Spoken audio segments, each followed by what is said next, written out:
N'oubliez pas d'activer la version haute définition en cliquant ici, là-dessus, et en cliquant sur le 720. Dans la dernière leçon, on a fait une affaire comme ça. On a un y égal à 2x plus 5, on a un tas de valeurs, plan cartésien, ainsi de suite. Mais là, je veux créer quelque chose de plus général que ça. Je veux pas simplement avoir un 2 et un 5, je veux pouvoir choisir le 2 et le 5, disons changer le 2 à un 4, et que la table de valeur va tout être recalculée, ainsi que le plan cartésien. Là, je vais aller vous montrer quelque chose. Cette équation-là, quand j'ai un chiffre fois x plus un autre chiffre, ça s'appelle une relation linéaire. Les y et les x, ça s'appelle des variables. Le 2 et le 5, ce sont des paramètres. Là, je vais aller vous montrer un peu le manuel de secondaire 3. En 3 qu'on travaille là-dessus. Relation linéaire, je clique là-dessus. Ok, je descends ici, je pense. Hop, là, ok. Et on voit équation d'une droite. Ça donne une droite. Et on a remplacé le 2 par A et le 5 par B. A a un nom particulier. Le paramètre A, ça s'appelle taux de variation. Le B, c'est pas écrit ici, mais ça s'appelle l'ordonnée à l'origine. Alors, c'est cette formule-là que je veux. Donc là, je ferme ça. Et vous pouvez attendre en secondaire 3 pour travailler là-dessus, mais là, on travaille déjà dessus. Alors, ce que je veux, ça c'est l'exemple que je vais créer en face de vous, c'est je veux écrire y égale à ax plus b, comme je vous ai montré dans le manuel de secondaire 3, et je vais choisir le a et le b. Donc le a ici, c'est égal à 5. Disons, si je mets égal, disons, 10 là, et la table de valeur a été recalculée, ainsi que la droite. Et le b, disons, je vais mettre moins 20. Disons, la droite a changé de place. Et là, au juste de rester dans le premier cadran, on va aller aussi dans le cadran 2, 3 et 4. Donc, je vais aller de moins 10 à 10, de moins 100 à plus 100.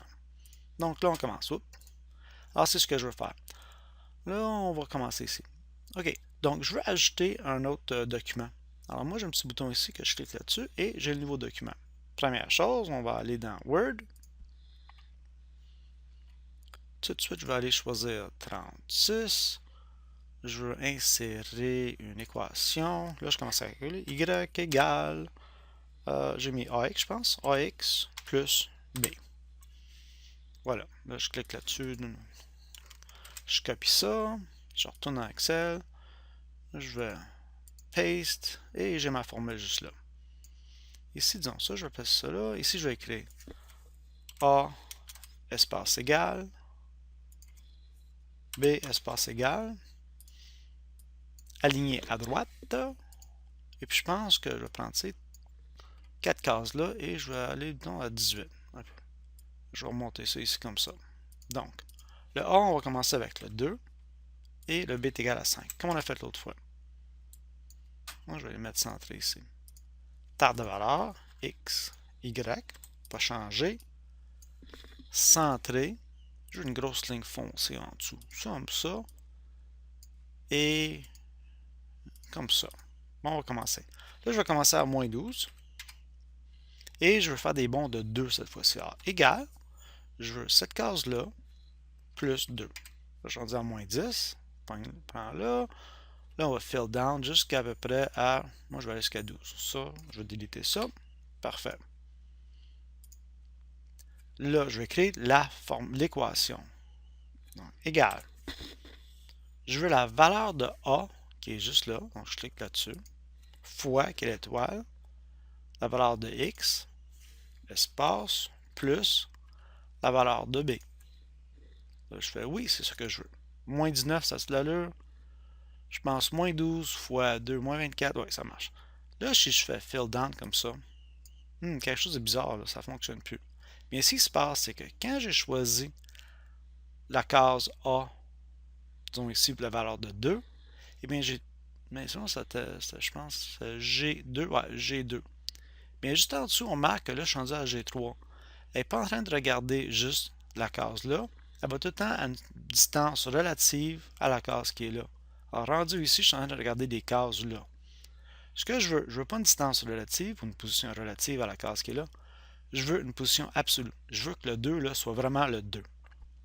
Tout le temps, peu importe où je suis. Alors là, je vais cliquer sur le G2. Et ce que je fais, je pèse F4. Comme ça. Et on ajoute des signes de $ avant et après. Bien, avant le G et avant le 2. Ça me donne une position absolue. C'est-à-dire que peu importe quand je fais mon fill down, il va tout le temps regarder cette case-là. Même chose pour le G3, je pèse F4. Et là, j'ai ça. Et là, si je descends comme ça, à chaque formule, c'est tout le temps G3 et G2. Le B va tout le temps changer, va tout le temps regarder une case à gauche. Là, j'ai ma table de valeur. Et si je change le 2 à un 3, bien, tout est recalculé automatiquement. On va retourner à 2.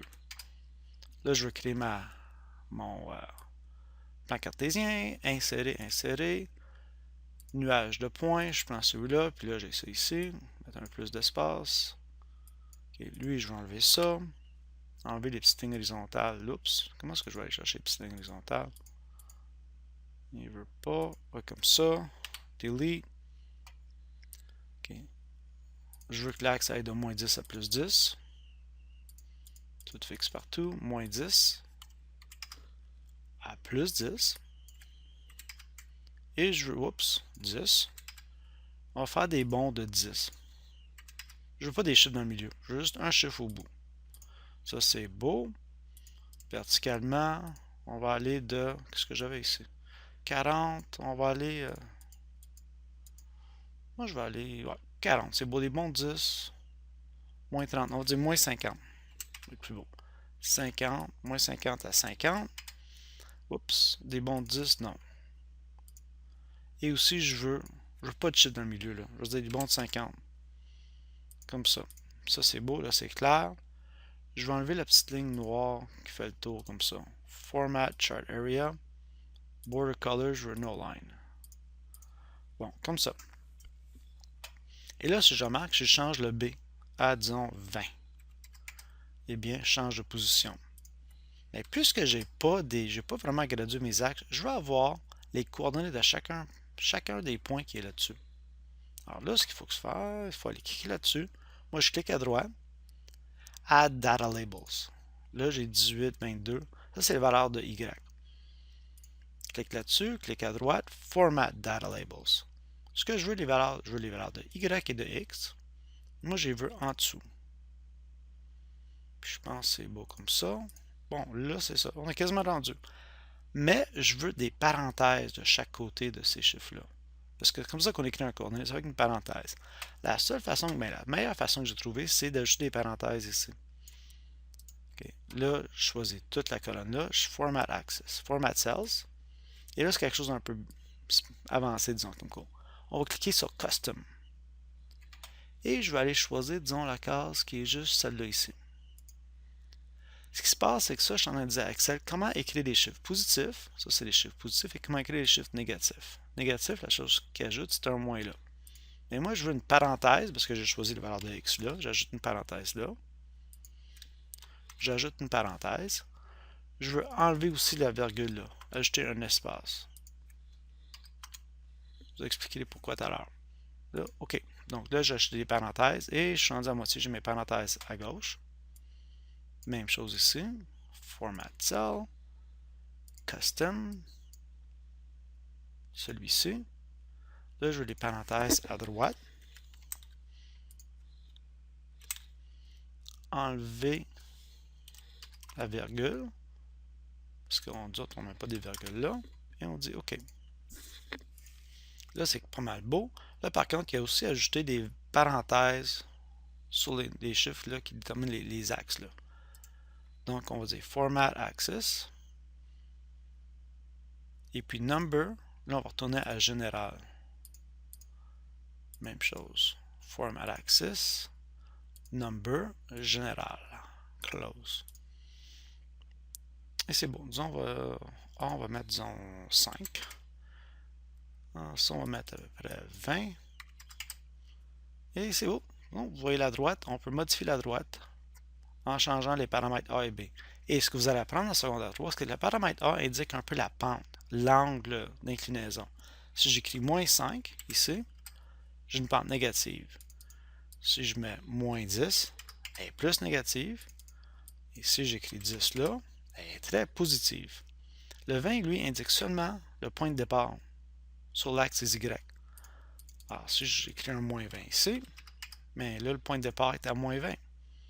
Si j'étais pour écrire 0, mais ça devrait passe par l'origine. Alors ça, c'est comme ça qu'on lit toutes ces affaires-là. Donc ça, c'est un bon exercice. Et à la fin, comme d'habitude, on clique View, on enlève Grid Lines, et j'ai ça. Et ça, c'est beau. Là, ça devient un outil que les profs de secondaire 3 aimeraient utiliser pour montrer aux élèves l'influence des deux paramètres. Ça, c'est beau. Le défi, c'est de faire le devoir suivant, d'aller ici. Ça, c'est une formule que vous allez utiliser. Ah ben tiens, expliquez. La dernière fois, on a un devoir comme ça. Je pense faire une parabole. Ça, vous voyez l'exposant 2. Ça, c'est une équation du deuxième degré. Donc, ça s'appelle une fonction du deuxième degré. Les élèves en SN étudient cette formule-là en secondaire 4. Si vous allez en maths TS, vous allez étudier cette formule-là en secondaire 5 avec moi. Si j'ai TS en secondaire 5. Là, ce qu'on fait, on va aller ici. Ça, c'est le devoir, le défi. Ça, c'est une formule définitivement de secondaire 5. C'est une fonction exponentielle. J'ai trois paramètres, A, C et K. Ici, j'écris A est égal à 3, C est égal à 2, K est égal à moins 30. Je veux une table de valeurs qui va aller avec cette équation-là, d'après les paramètres que j'ai là, avec la table de valeurs, avec le plan cartésien juste là. Et vous allez voir que si je modifie les paramètres, je modifie le dessin.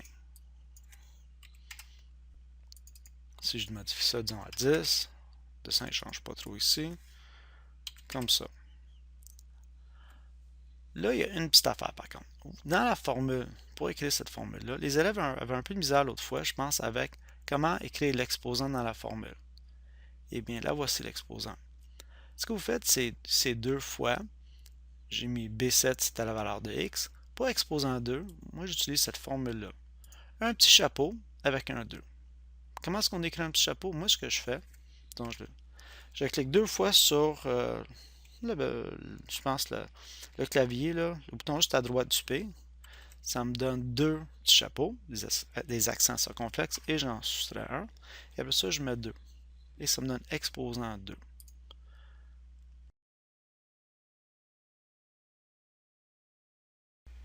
N'oubliez pas d'activer la version haute définition en cliquant ici, là-dessus, et en cliquant sur le 720.